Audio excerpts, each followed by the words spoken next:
Les disparus d'Algérie. Quelle que soit la cause que l'on défend, elle restera toujours déshonorée par le massacre aveugle d'une foule innocente. Albert Camus.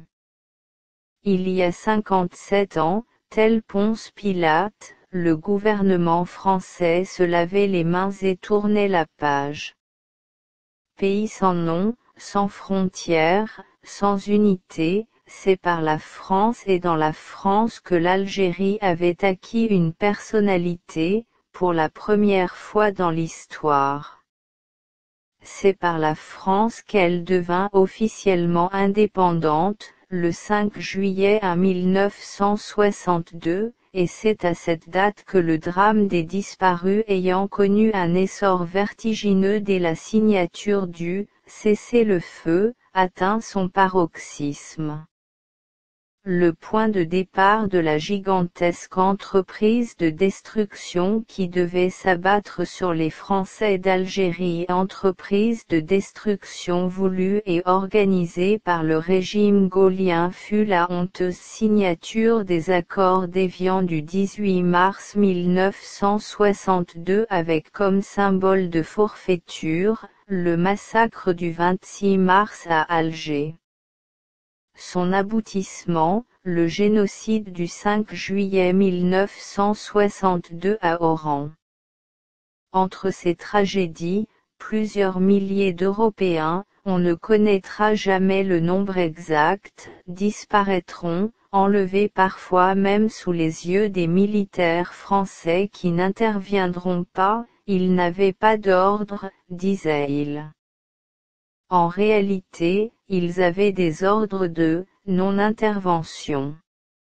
Ainsi, dans toute l'Algérie des camps s'ouvrirent, parfois à proximité même des villes et des cantonnements militaires sous le regard bienveillant des autorités françaises.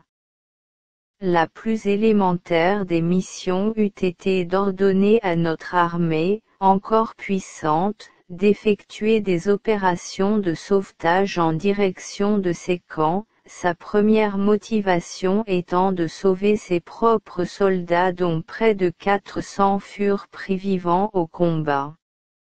Nul ne recouvrit jamais la liberté, et cela en dépit des accords d'Évian et des conventions de Genève. L'autre motivation était de sauver, d'une part, ces milliers de civils européens menacés de jour en jour d'extermination, d'autre part, ces milliers de musulmans fidèles à la France à qui l'on avait fait une promesse formelle de protection, à qui l'on avait juré que le drapeau français ne serait jamais amené et que l'on a livré avec une révoltante bonne conscience, pieds et mains liés à la vindicte des bourreaux.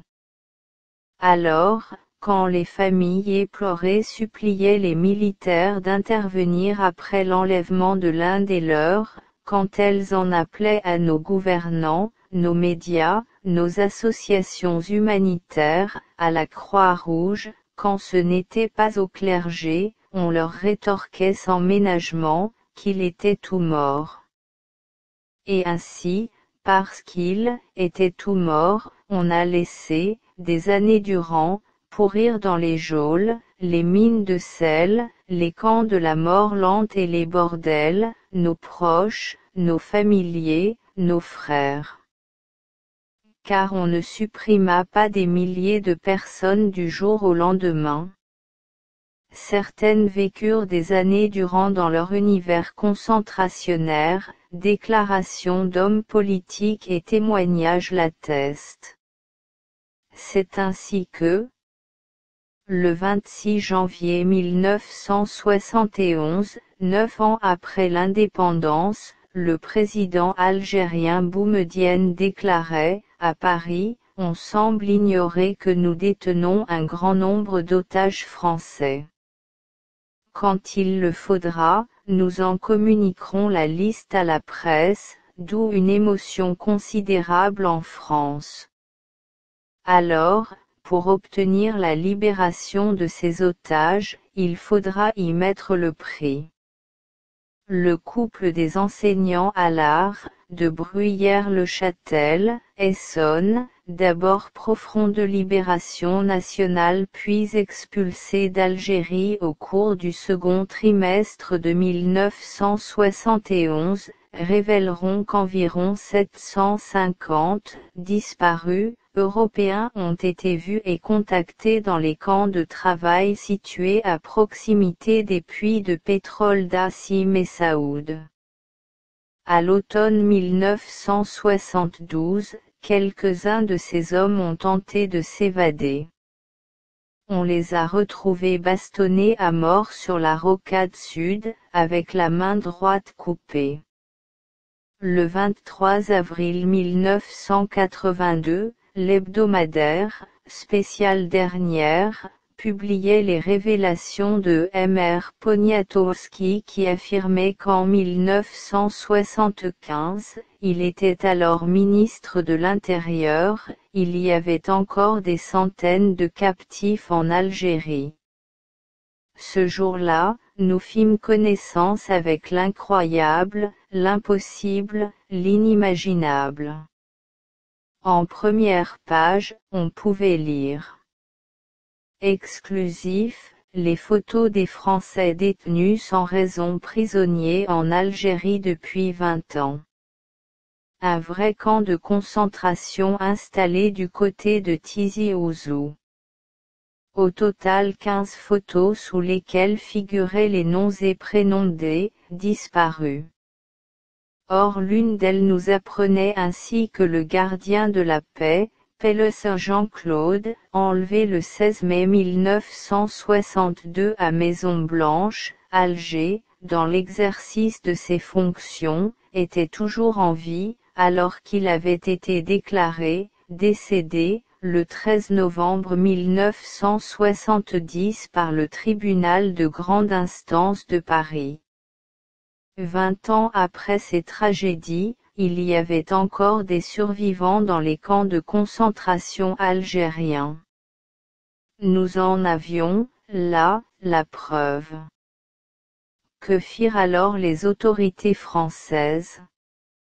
Le 12 novembre 1964, pourtant, Le Figaro avait lancé le chiffre alarmant de 6 000 à 6 500 Européens enlevés entre le 19 mars 1962 et le 31 décembre 1962, preuve qu'après l'indépendance les enlèvements s'étaient poursuivis.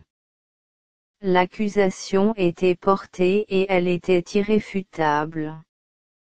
Alors, pourquoi l'armée française qui, conformément aux accords d'Évian était toujours présente en Algérie à cette époque, n'était-elle pas intervenue pour sauver ces malheureux ? Et pourtant ils étaient enfermés dans des camps parfaitement localisés et connus des autorités, attendant dans la souffrance et la déchéance une vaine délivrance. Certains furent libérés, mais sur des initiatives individuelles d'officiers outrepassant les ordres reçus et, immédiatement sanctionnés. Parfois même, ces morts-vivants étaient plongés dans leur univers concentrationnaire à proximité des camps militaires français, tels, la cité du Petit Lac à Oran. Que de cris déchirants, que d'appels au secours ces militaires français ont-ils dû entendre chaque nuit, eux qui étaient errés dans leurs casernes, l'arme aux pieds, attendant la quille prochaine.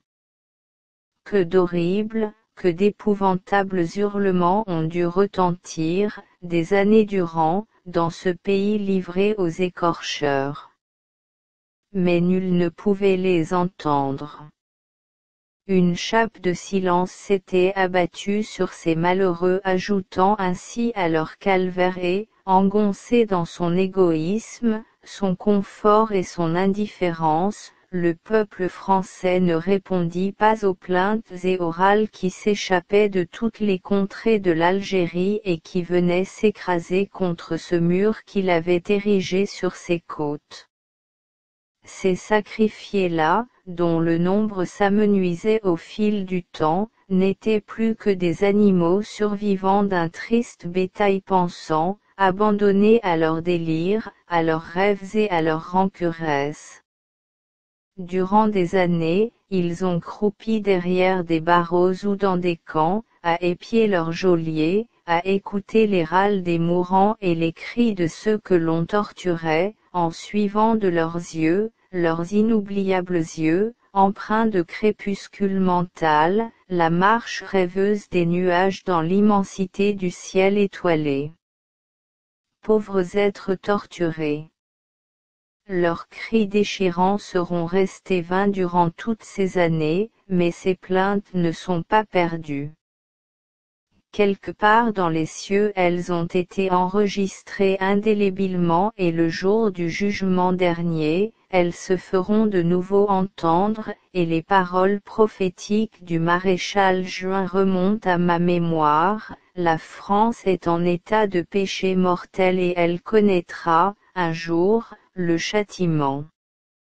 Pour autant, en dépit des renseignements qui lui parvenaient régulièrement, la grandeur gaullienne ne s'abaissa pas à donner les ordres nécessaires pour sauver ses sacrifiés et les cadres de l'armée, les consuls et ambassadeurs de France à Alger respectèrent ces ordres de ne pas intervenir, abandonnant ceux qui n'étaient plus que des morts en sursis, oubliant que, pour des raisons similaires, on condamna à la fin de la Seconde Guerre mondiale, les officiers allemands qui ne s'étaient pas opposés aux ordres d'Hitler. Ils sauvèrent ainsi leur carrière, certes.